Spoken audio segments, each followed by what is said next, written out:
So we are supposed to take chapter 3, right? Yes, Prabhu. Lilamruta. Yes. Yes, Prabhuji, we can start, Prabhu. Hari Bol. A very nice saintly person. Yes, Prabhu. Hare Krishna, Dandavat Pranam. Thank you all for joining Wednesday Nityam Bhagavata Sevaya. Today we are going to discuss about Srila Prabhupada Lilamruta, Chapter 3. We have His Grace Suvarna Gaura Prabhu enlighten us. Over to you, Prabhu. Hare Krishna, thank you for giving me opportunity to speak on Srila Prabhupada Wednesday morning today. So I'll begin with prayers. Om Gyan ज्ञानाञ्जनशलाकया चक्षुरुन्मीलितं येन तस्मै श्रीगुरुवे नमः।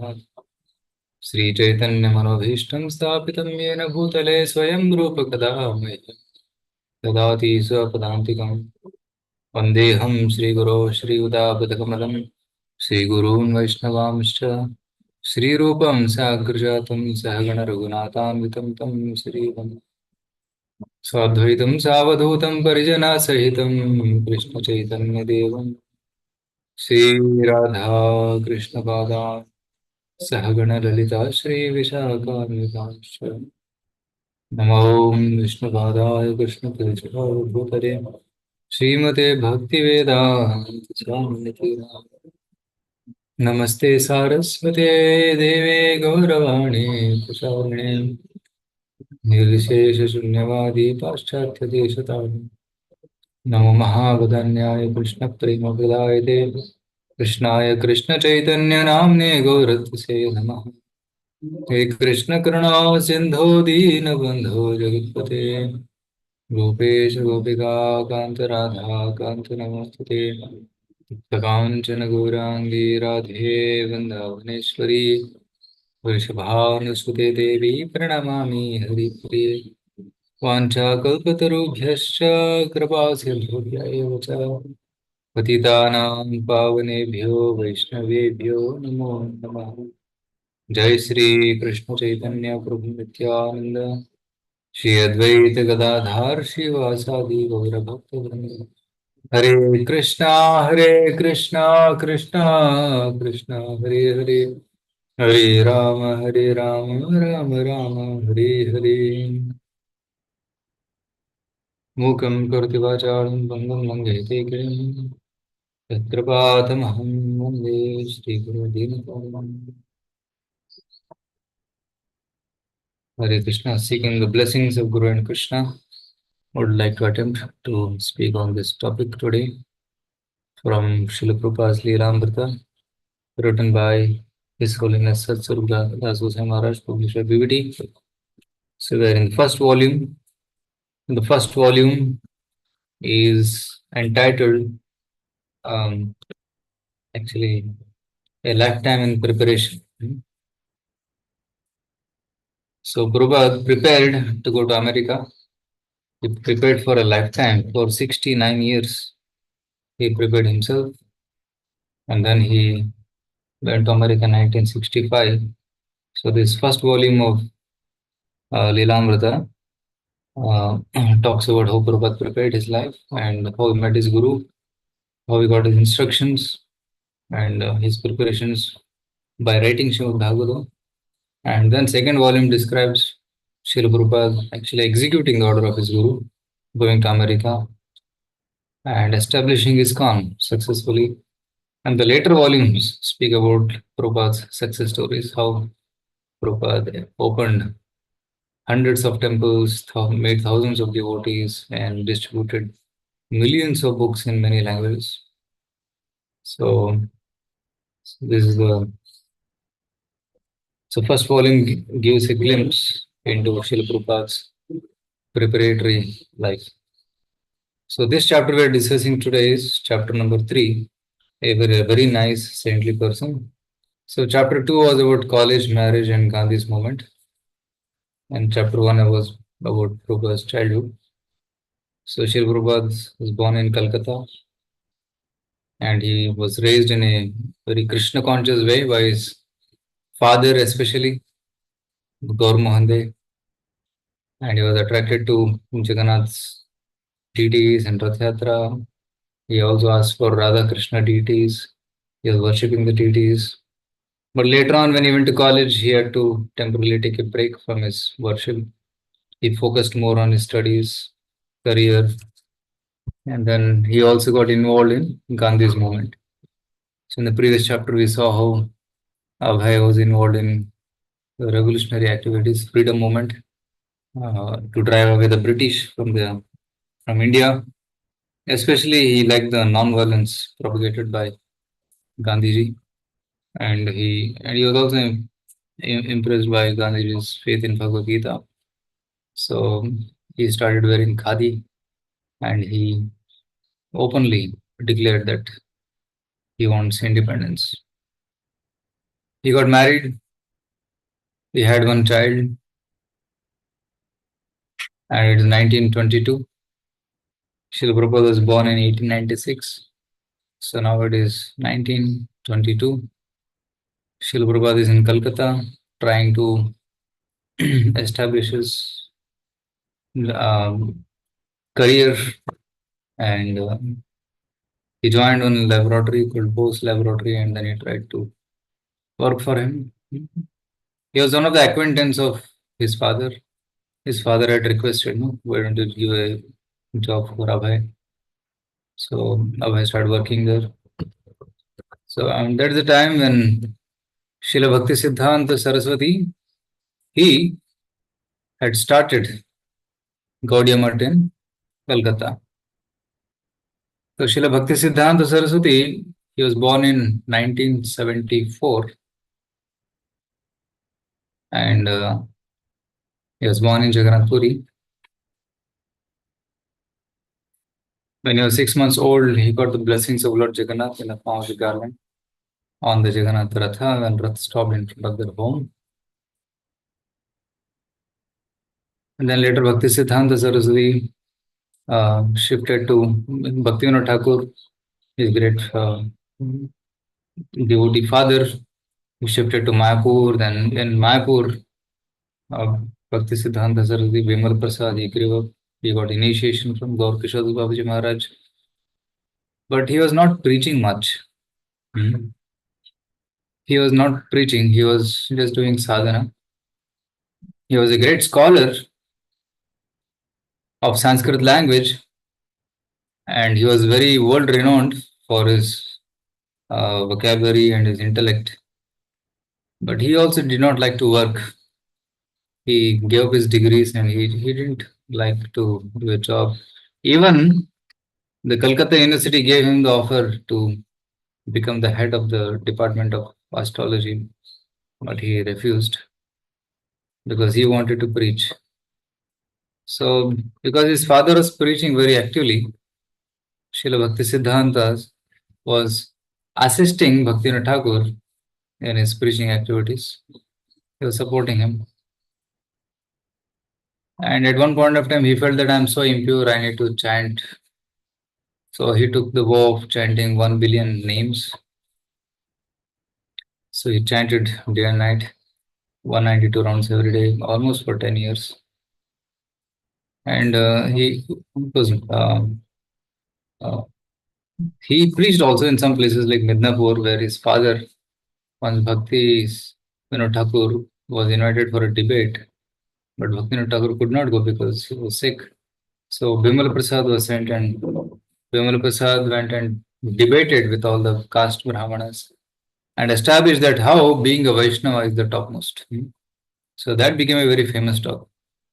So this talk Bhakti Siddhanta gave when he was in between this chanting phase. He was chanting billions of names. In between that, he gave this talk, and he became very famous, very popular.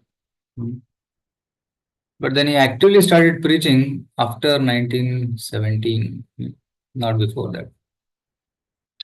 Because in 1914, his father passed away, and in 1915, his Guru Maharaj, Srila Gaura Kishore Babaji Maharaj, he passed away. So he felt that, oh, now there is nobody to carry on the mission. Till now, my father was carrying on this mission and he was preaching, but now I need to take up the service of preaching. So Srila Bhakti Siddhanta Saraswati Thakur, he took sannyas. Till that time, his name was Vimala Prasad. Then, when he got initiated, his name became Shri Varshabhav Bhanavi Devi Daita Dasa. But now, his name was Bhakti Siddhanta Saraswati Thakur.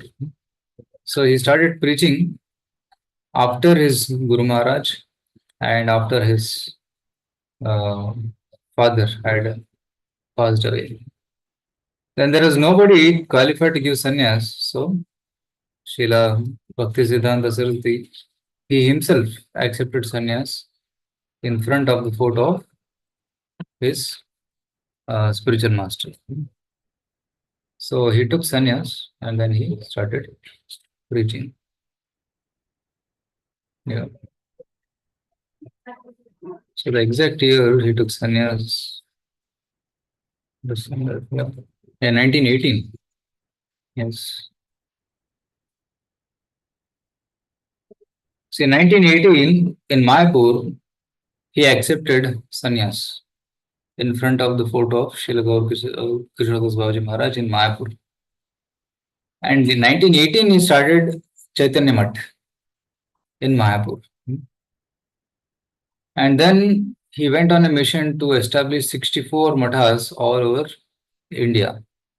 And he wanted to establish mathas in Calcutta also, because Calcutta was a happening place. Many people were there, many supporters were there, and many intelligent people were staying in Calcutta. And many revolutions started from Calcutta. Even the literary revolution, spiritual revolution, as well as social revolutions like freedom fight started from there. So it was a very happening place. So Bhaktisiddhanta Saraswati wanted to start his center in Calcutta also. So they had rented one place called Bhakti Vinodasana. That is also called as Ulta Danga Junction Matha. So in Ulta Danga Junction, there was this small place, a two-story building, and it was called Bhakti Vinoda Asana. And there, Bhakti Siddhanta Saraswati started his activities. Srila Bhaktivinoda Thakur also stayed there. Then Bhakti Siddhanta Saraswati also started preaching activities from there. So he was staying there and he was also giving lectures. Have any one of you got the chance to visit this place? Bhakti Vinodasana in Ultadanga Junction?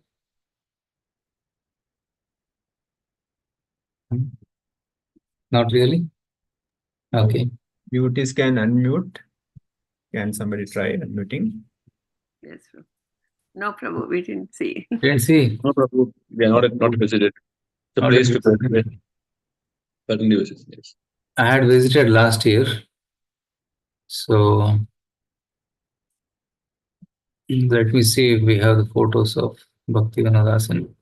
Actually, it's a very nicely renovated place.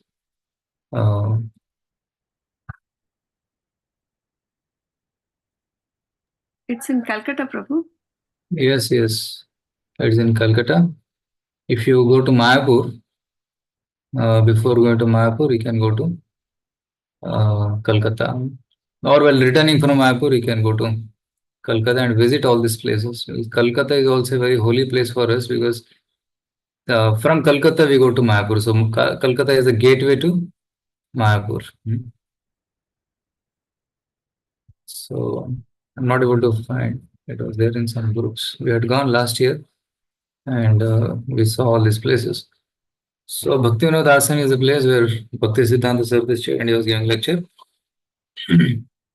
On the rooftop, there was a tree shade and then there was an open space.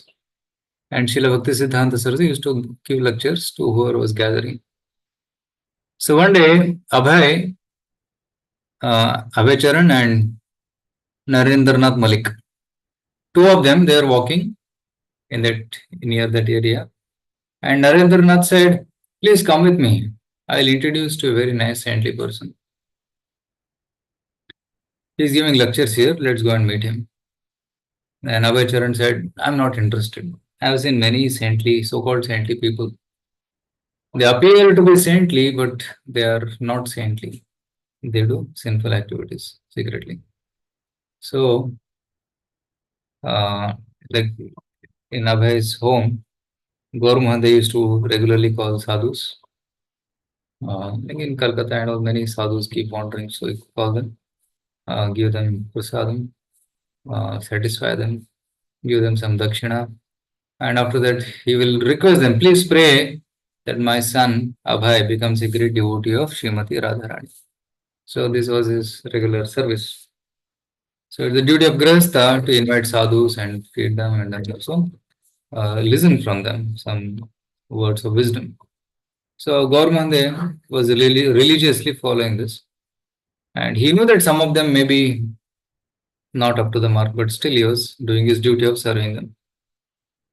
And Abhay used to see that sometimes these sadhus, uh, they come in sadhu's dress, but outside they are doing sinful activities like smoking. So he didn't like that. He was not impressed. So they are dressing in one way, but they're doing something else. So he most of them were like this. So he lost faith in them. So he was no more interested in. He was interested in spirituality. He was interested in Lord Chaitanya's movement, Chaitanya Charitamrita, but he was not impressed by the sadhus because they didn't set the right example.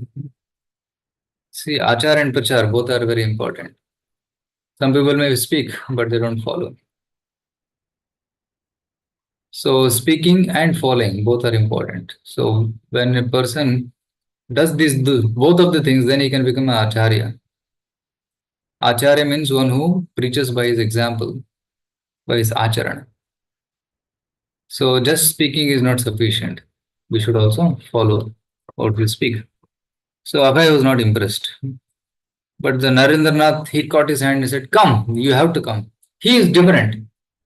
You should come. So then Abhay was dragged forcibly. And then they went on the rooftop. And many people were sitting. Bhaktisiddhanta Saraswati was sitting. It was very straight, grave, back erect, sharp nose. He was looking into everybody's eyes and speaking. Right, round spectacles, very charismatic figure, Bhaktisiddhanta Saraswati. So then Abhay and Narendranath, they both bowed down, offered obeisances, and lifted their head. They had not even finished offering obeisances. And Srila Bhaktisiddhanta Saraswati says, you are intelligent young gentleman. Why don't you preach the cult of Sri Chaitanya Mahaprabhu in the Western world? This is the first instruction, immediate instruction, which Srila Prabhupada and Narendranath, they both got. So it was, they took it by, they were taken by surprise. Sorry? We have not even introduced ourselves. He doesn't even know us, but he is making such a statement. Right? So then, Abhay, yeah, you are educated young man. Why don't you preach Lord Chaitanya Mahaprabhu's message throughout the whole world? So Abhay was surprised. He was impressed at the same time surprised because he is for a preaching mission. Guru is preaching, that's good. But right now we need independence. Who will listen to this message? That's what Abhay said. Who will listen to this message? In a little challenging tone. Because now we are a dependent country. First, India must become independent. How can we spread Indian culture if we are under British rule? It's a very valid point. And he put it forward, his spiritual master. And Bhaktisiddhanta also accepted this challenge and he spoke.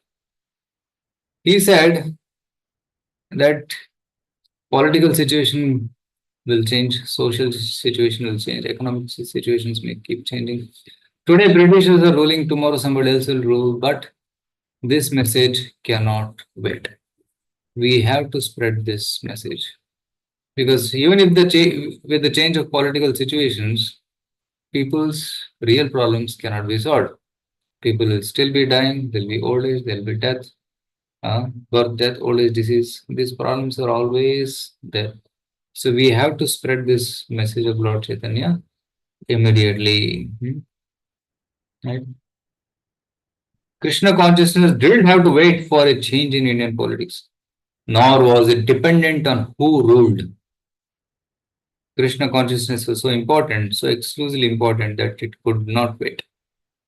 I was hearing a lecture of Srila Prabhupada yesterday from 7th chapter Bhagavata. Prabhupada said that whenever preaching we do, surely there will be challenges and obstacles, no matter whatever political situation may be. So we should continue our preaching, Prabhupada is telling. So Prabhupada said, I'm preaching in your country, America, but nobody is stopping me. I'm continuing preaching. Of course, there are some challenges, but they're not stopping me. Like Jesus Christ tried to preach and he was killed. So situation is still better now because I'm free to preach. So Prabhupada said like that. And then, but Prabhupada said that there will be challenges. So a preacher should tolerate titikshava, karanikaha. So many challenges will come in preaching, obstacle may come in preaching. So one should tolerate and go forward. So that's the point Srila Prabhupada was making. So here Bhakti Siddhanta Saraswati said, yes, now the social political situation is a little difficult, but Krishna consciousness cannot wait. We have to preach. So Srila Prabhupada, Abhay was impressed. Oh, this is wonderful. Then Abhay was struck by his boldness, by Guru's boldness. How could he say such a thing? The whole world of India, beyond this title, Little Ultadanga, was in turmoil and seemed to support what Abhay had said. Right? See, this is 1922. So in 1918, 1919, World War I happened. And Jallianwala Bagh incident happened, 1919. So really that freedom struggle was picking up. So, and at the same time, Netaji Subhash Chandra Bose, he was building an army, right? An army to fight the British. Gandhi was actually intensifying his non-violent, non-cooperation movement against the British. So Quit India movement was starting. Swadeshi movement had started. So it was the time when Indians were really wanting freedom. And at that time, Srila Bhakti Siddhanta Saraswati is telling, we can't wait for political situation to change. We have to preach. So I was impressed. Many famous leaders of Bengal, many saints, even Gandhi himself, men who were educated and spiritually minded, all might very well have asked the same question, challenging this sadhu's irrelevancy. And yet he was dismissing everything and everyone as if they were of no consequence. Whether one power or another ruled was a temporary situation. Srila Bhakti Siddhanta Saraswati is telling. This is a temporary situation. Before this, no Mughals were ruling, Britishers are ruling now. Later, somebody else will rule. So political situation will change, but spiritual situation will not change. But the eternal reality is Krishna consciousness. The real self is the spirit soul. No man-made political system, therefore, could actually help humanity. When the government comes, they make a 5-year plan. But can that 5-year plan really do some benefit to the spiritual benefit to the people? No. 5-year plan will come, somebody else will come and dismiss that plan, right? Or that plan cannot be executed sometimes. So it's just in paper only, name only, right? So no man-made political system, therefore, could actually help humanity. These are the verdict of the Vedic scriptures and the line of spiritual masters. Although everyone is an eternal servant of God, when one takes himself to be the temporary body and regards the nation of his birth as worshipable, he comes under illusion, Dehatma Buddhi. So to consider this body as the self and the place of birth to be great. So that is also Dehatma Buddhi. So people are fighting for India because they think they are Indians. But actually, we are eternal souls. Right now, in this lifetime, we are born in India. That's why we may call ourselves as Indians. But actually, we are belonging to the spiritual world. We are all children of Krishna. So the leaders and followers of the world's political movements, including movement of for Swaraj, were simply cultivating this illusion. Even freedom struggle is also illusion, Prabhupada said, because it's on bodily platform. My country, so I need to free my country. I will rule my country. Swaraj, let us rule our country. Real welfare work, whether individual, social, or political, should help prepare a person for his next life and help him re-establish this eternal relationship with the Supreme. So, this is how Srila Bhaktisiddhanta Saraswati convinced Abhay, and then Abhay was very satisfied. He says that I was defeated and I was very happy to be defeated because Abhay was never defeated. Even in his college days, he was a leader, and whatever he spoke was the ultimate. So people followed him, they listened to him. But here, he was defeated for the first time, and Abhay says, I was happy to be defeated. There will not be such benefactors like Lord Chaitanya Mahaprabhu, Namo Mahavadanya, and his devotees. His devotees are also very merciful. And the offer of other benefits is only deception. It is rather a great harm. And other than Krishna consciousness, whatever we give to others is harmful. So one should give only Krishna consciousness. Whereas the benefit done by Lord Chaitanya and his followers is the truest and the greatest benefit. This benefit is not for one particular country, causing him mischief to another, but it benefits the whole universe. The kindness that Sri Chaitanya Mahaprabhu has shown to Jivas absolves them eternally from all wants, from all inconveniences, and from all the distresses. That kindness does not produce any evil, and the Jivas who have it will not be the victims of the evils of the world. So, very nice lesson here. Sometimes devotees also say, like what happened in Bangladesh or what happened in Russia in the 80s. This political situation is very unfavorable. So, what to do? I think we can't change the political situation. We can just continue preaching. And when we continue preaching, the mission of Lord Chaitanya Mahaprabhu, message of Lord Chaitanya Mahaprabhu, you'll see that the whole thing will change. Right? So in Russia, it was very difficult because it was Iron Curtain and it was it was communist. So people are not free to preach. But now there is relatively more freedom to practice and preach Krishna consciousness because the Iron Curtain broke. The communism broke. So in this way, we see that even in difficult situation, if devotees continue preaching the message of Lord Chaitanya, chanting the message of holy names of the Lord, and situation automatically changes. The tough situation becomes very favorable. So that's what Bhakti Siddhanta Saraswati Thakur said. And then he preached. So another Bhakti Siddhanta Saraswati was so bold that even when there was economic crisis in India, Bhakti Siddhanta Saraswati spent lakhs of rupees to do an exhibition on Lord Chaitanya's pastimes. I think it was Krishna pastimes or Chaitanya pastimes. He made many dioramas and exhibited it so that people can come and see and their consciousness can be elevated. So even in tough economic times, he spent a lot of money to do this. So he was so convinced about preaching Lord Chaitanya's movement. So in this way, Bhakti Siddhanta Saraswati inspired Abhay very much. And at that moment, Abhay accepted Srila Bhakti Siddhanta Saraswati as a spiritual master in the heart. Not formally, but in the heart. He accepted. And he says, and he comments, the message of Lord Chaitanya is in the hands of the right person. Because he is a genuine person, pure person, and he can take this mission everywhere. He is impressed. So this is 1922. So, and Abhay at this time thought, Guruji is telling that we should preach, but now, unfortunately, I'm married. I have a wife and I have one child. The child is still very small. So right now, I cannot leave and join the matha. So, but he was very impressed and he had the heart to help.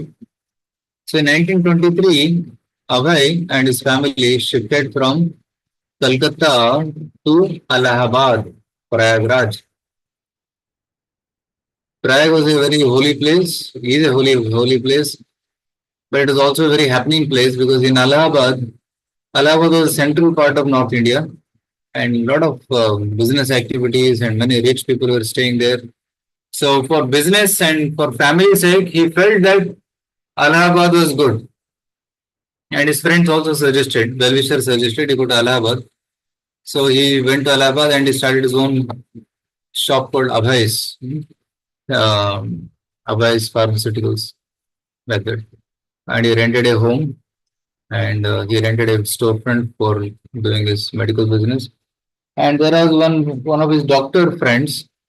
He tied up with him and he said that you come and you stay in my clinic. So you do the diagnosis and prescription. I'll supply the medicine. So this is the tied up because it is required in medical business. The doctor and the pharmaceutical person should tie up.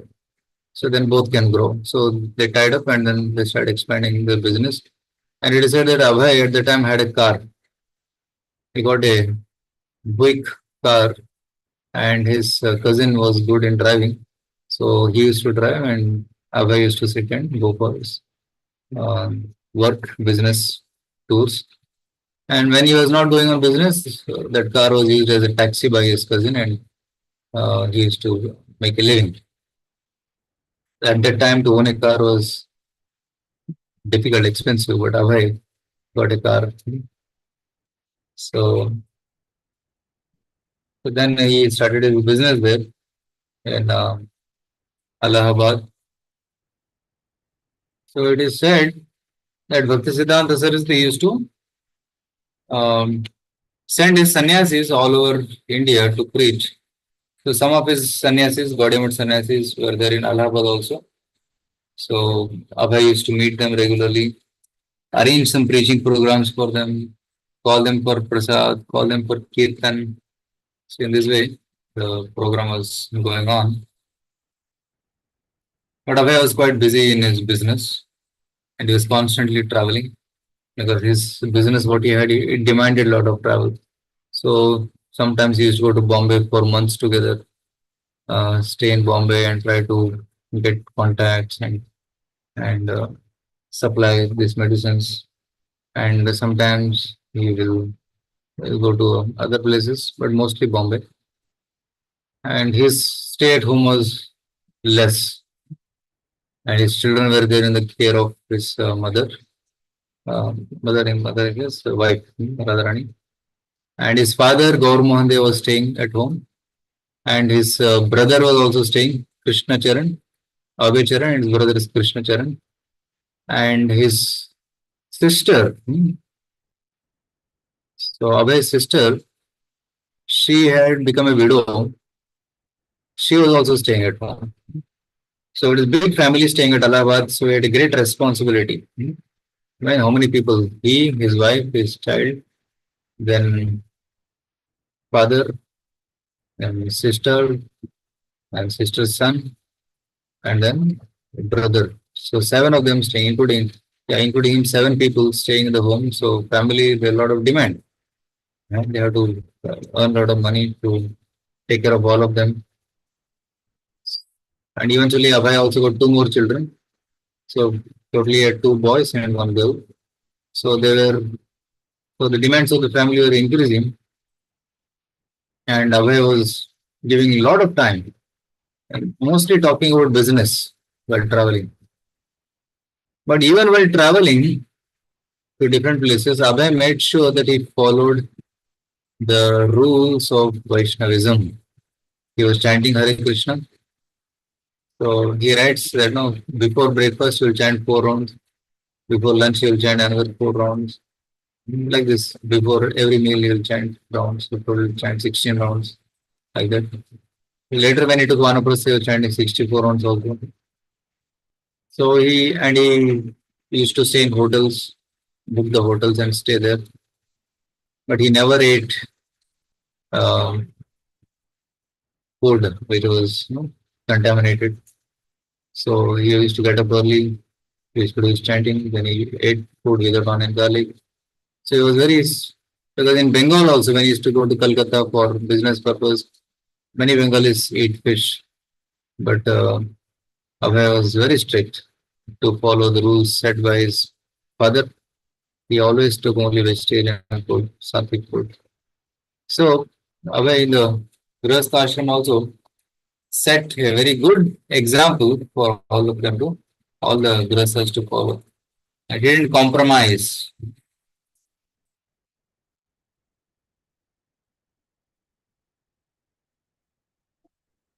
I'll take some section. I'll go to that section. Yeah. So he didn't compromise on this. Yeah.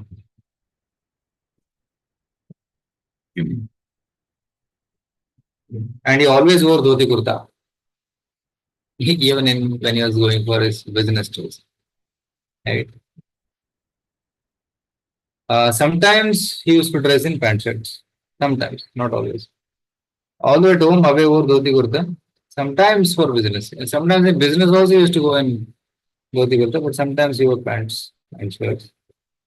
He was looking good looking, full mustache, energetic young man in his late 20s. So, and his friend Dr. Ghosh, he says, Abhay was a business minded man. We were all God fearing. Of course, we are all God fearing. In every home, we have a small temple and we must have deities. But he used to always talk about business and how to meet family expenses. So, this is in 1923. So, Abhay was almost 26, 27 years old. He was peak of his youth. And he was doing his family responsibilities very nicely. So, the age of brahmachari is there till the age of 25. So Abhay got married at that time, maybe in 1920 like that. So and in his peak of his youth, he uh, gave time for his family, maybe till 1945 or 1950 till he took Vanaprastha. So he was what is it? He was doing his duties of family very nicely.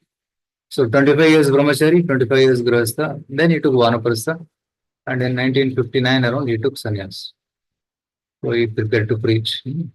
So from Srila Prabhupada's life also, we can, a grihastha can learn how to lead ideal grihastha life. So there's time for learning, there is time for responsibility, family responsibility, and there is a time when one has to give up those responsibilities and fully focus on preaching Krishna consciousness. So that you can, that phases of life in Srila Prabhupada you can very clearly see, right? So this age from 1921 up to 1945 or up to 1950, you can say is the time when Abhay took responsibilities of his family. And then from 1950 onwards, you will see that his phase of renunciation, preaching goes on. So he went to Jhansi, then he took sannyas in Mathura, then he went to America in 1965. So those phases of life very clearly you can see. So that's given also here in Lilamruta. If you see the Lilamruta, the last, oh, it is not visible. So page number 342. If you see there, you see how,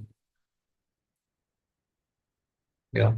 So you see here 1954, he left his family, completely left his family. So in 1918, he married Radharani Datta, 1918. So 1918 to 1954, approximately 30 years was his family life. For 36 years. And then 1954, he left to Mathura. So 1959, he accepted sannyasa. So when he was 63 years old, he accepted sannyasa. And then 65, he went to America. So these are some of the timelines given here. Right? You can read this Lilamruta book, you will be inspired. I hope that it is there in Vedabase also. You can see this. I'll try to show you.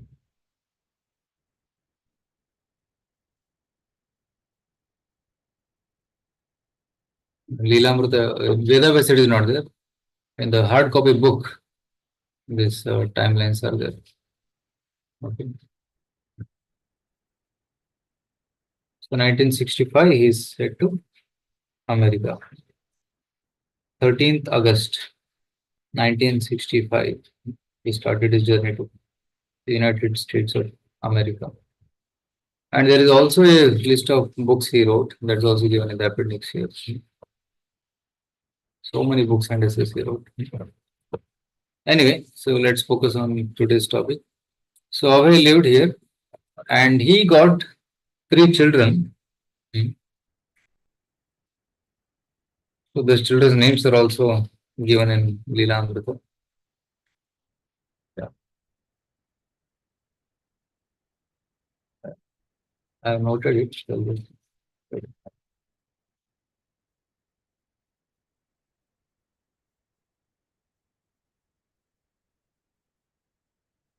It's in the photo here.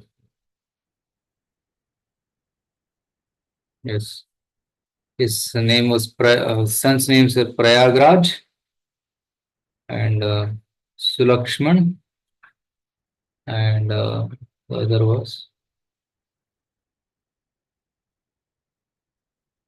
Prayagraj, Sulakshman, and one more name is not here. So 2 names are given here. So in this way, Abhay took the responsibilities, and in 1925 and also, his father became very sick. Father became very old, and he was for months together. He was not eating, nor he was taking any juices. Also, he became very skinny, very old. And Abhay, once he came, whenever Abhay was coming from Bombay, he used to ask his father, "Father, do you have any desire? Any desire is there? Why are you asking like this?" No, I'm going to Bombay. I stay away from home. So whenever I come here, I try to fulfill your desire. Please tell me what I should do. So once Gaura they said, "You give one cow in charity to this matha." So immediately Abhay went, he purchased a cow and a calf, and together he gave a donation, Godan. So then again he came to his father and asked, "So you want any other desire is there? Should I do something for you?" So then Gaura said, yes. You call all the Vaishnavas in Prayagraj, all the Vaishnavas, Gaudiya Vaishnavas, Prayagraj, arrange kirtan in our home and feed them very delicious food, make them happy. Immediately the same evening, Abhay called all the Vaishnavas for kirtan. They came home, they had a nice kirtan, and he gave them, served them prasadam. So in this way, he was eager to fulfill the last desires of his father.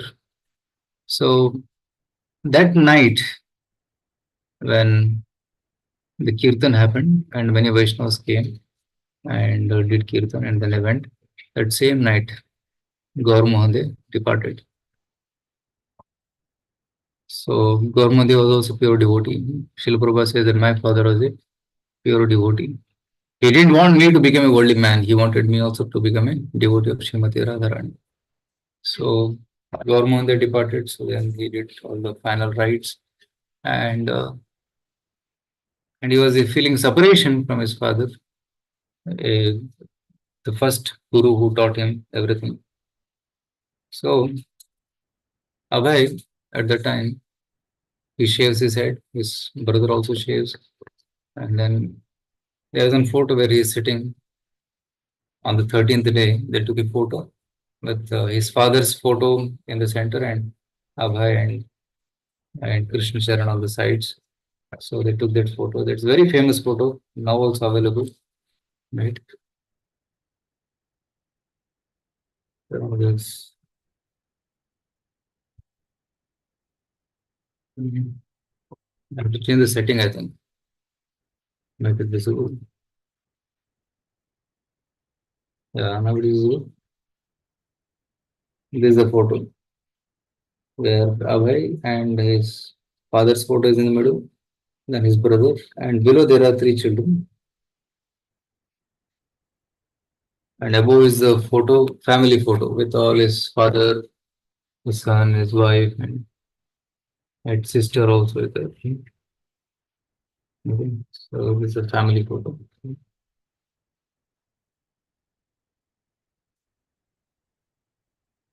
So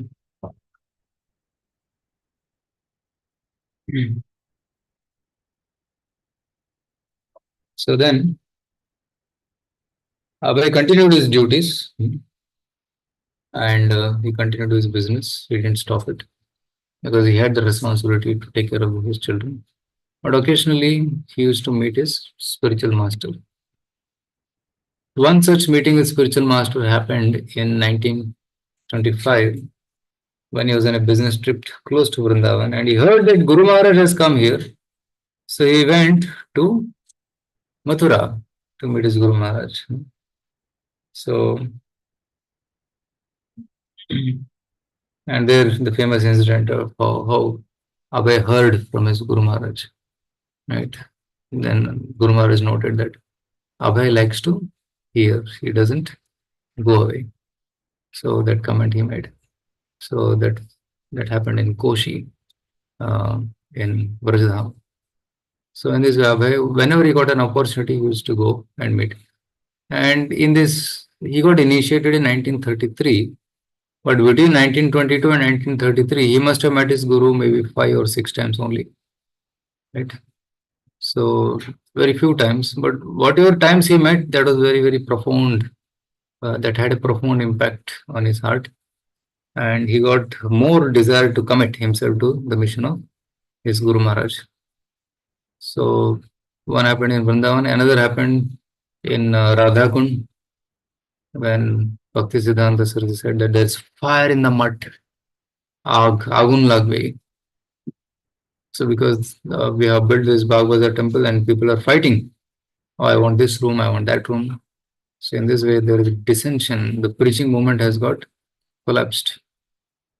Better remove all the marbles and uh, what is it now? You let us sell it, get money and print books. So that's a desire. But so he met a couple of times, only 5 or 6 times.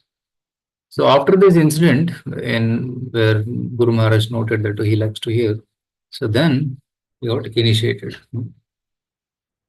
So he got initiated in 1933, and he got the name Abhay Charana Aravinda Das. Yeah. So that initiation story comes later, not in this chapter, it comes later. So now, so these are some of the points from this chapter called as a very nice 90%, which mainly talks about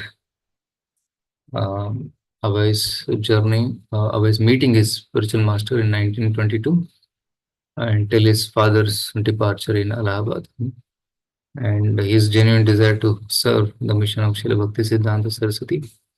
And it also shows a glimpse into how Abhay took responsibility in his family responsibilities, family duties to take care of his family. So, and how he was also, along with his family duties, he was serving the Gaudiya Math sannyasis by inviting them to home, doing kirtan and helping them in preachings, and also giving donations. He was giving donations because he was earning, he was giving donations to Gaudiya Math. And also, he also used to interact with Jawaharlal Nehru in Allahabad because Nehru was also staying, Nehru family was also staying in Allahabad. Many rich families were staying in Allahabad. And sometimes Nehru also used to come and give some donation for freedom fighting. So Abhay used to give donations for that also. And he developed some rapport with many important people at the time. Okay. So these are some of the things which I thought of sharing. So if anybody has any comments or any questions, or if you wish to share something, then you can share. Hare Krishna. Thank you, Prabhu. Thank you for a wonderful nectarian class. Any devotees want to share anything? Any questions, comments? Please unmute. Yeah.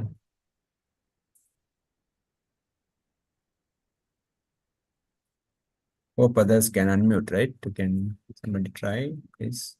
Yes, Prabhu, we Yes. can. Okay. Thank you, Uh-huh. Prabhu. Thank you for the wonderful narration of the various events. In fact, I was just thinking, Prabhupada, despite all his family responsibilities, that time they stand 64 rounds, right? Mhm. So, like, that is like, I mean, it's not just amazing, something beyond, So, so really remarkable. Being a grihastha and doing everything, following business, everything, yeah,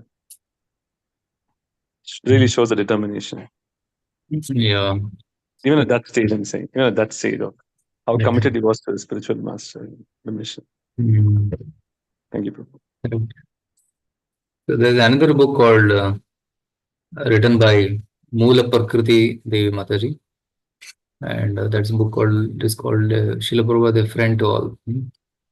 So there more insights into Prabhupada's life is there.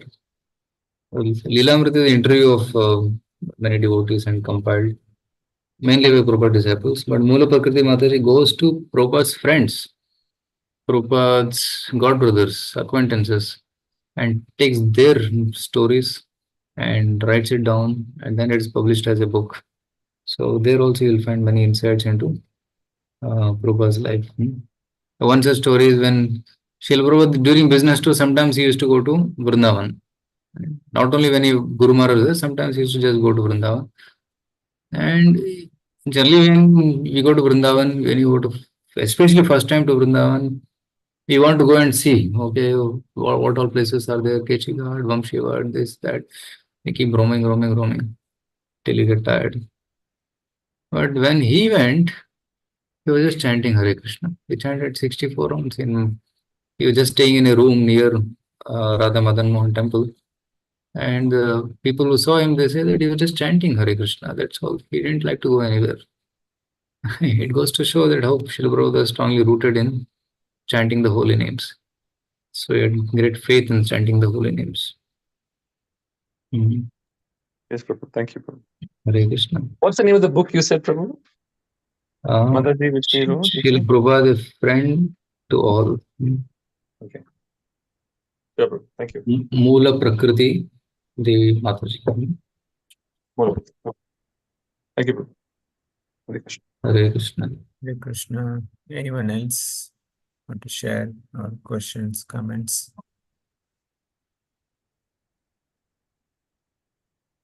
Mm.